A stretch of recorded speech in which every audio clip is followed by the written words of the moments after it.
بسم الله الرحمن الرحيم. هل أتاك حديث الغاشية؟ وجوه يومئذ خاشعة عاملة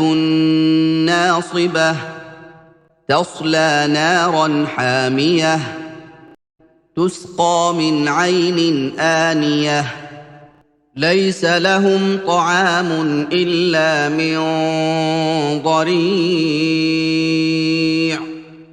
لا يسمن ولا يغني من جوع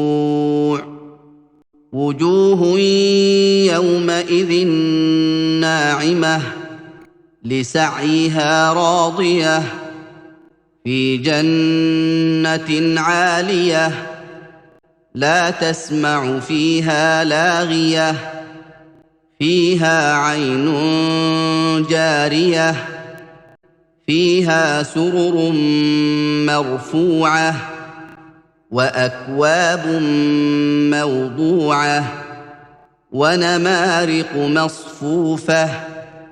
وزرابي مبثوثة أفلا ينظرون إلى الإبل كيف خلقت وإلى السماء كيف رفعت وإلى الجبال كيف نصبت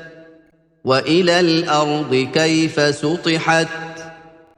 فذكر إنما أنت مذكر لست عليهم بمسيطر إلا من تولى وكفر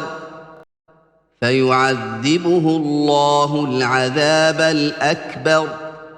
إن إلينا إيابهم